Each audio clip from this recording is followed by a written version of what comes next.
Break બાદ આપનું સ્વાગત। પાટણ શહેરમાં ઠેર ઠેર વરસાદી પાણી ભરાયું છે।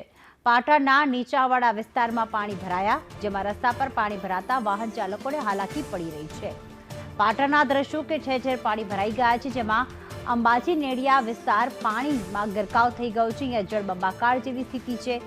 લોકોના વાહનો જે છે તે પાણીમાં ક્યાંક અત્યારે તરી રહ્યા હોય તેવા દ્રશ્યો, અને આ જ રસ્તા પરથી લોકોને પસાર થવાનો વારો આવ્યો છે।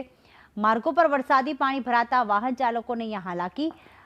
એક્સક્લુઝિવ દ્રશ્યો અત્યારે પાટણના આપ જોઈ રહ્યા છો। આખું પાટણ પાણી પાણી થઈ ગયું છે। એમ પણ ઉત્તર ગુજરાતમાં આજે વરસાદનું રેડ એલર્ટ આપવામાં આવ્યું છે। એવામાં પાણી ભરાતા રહેણાંક વિસ્તારની આસપાસ જે વાહનો પડ્યા હોય છે તે ક્યાંક પાણીમાં જ જોવા મળ્યા, અને પાણી ઓસરી નથી રહ્યા। એનું કારણ એ છે કે ધોધમાર વરસાદ વરસી રહ્યો છે, એટલી સ્પીડમાં વરસાદ વરસી રહ્યો છે કે પાણી નથી ઓસરી રહ્યા।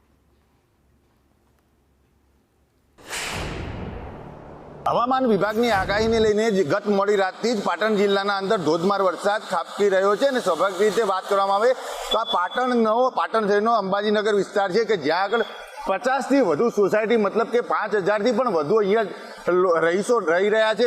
વહેલી સવારે તેઓ અત્યારે નિત્યક્રમ પ્રમાણે બહાર તો જઈ રહ્યા છે, પરંતુ જે સોસાયટીનો જે વિસ્તારનો જે રસ્તો છે તે અત્યારે નદીઓની જેમ જાણે પાણી વહી રહ્યું હોય તેવી રીતના અત્યારના વરસાદ ખાબકી રહ્યો છે।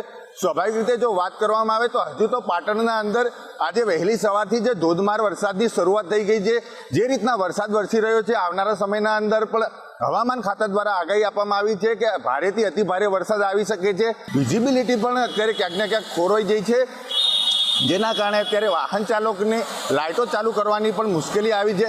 જે સવારે જે દૂધની ફેરી કરતા લોકો છે તે પણ અત્યારના ક્યાંક ને ક્યાંક મુશ્કેલીનો સામનો કરીને અત્યારે લોકો આવી રહ્યા હોય તેવું અત્યારે દેખાઈ આવે છે।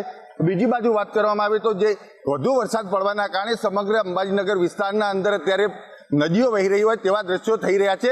હજુ બીજા દ્રશ્યોમાં પણ અત્યારે પાટણ જિલ્લાના અંદર ઘણી જગ્યાએ 5 ઇંચથી પણ વધારે વરસાદ ખાબકે છે, અને હવામાન વિભાગની આગાહીને લઈને હજુ પણ વધારે વરસાદ આવે તેવી શક્યતા છે। રતન પટેલ, સંદેશ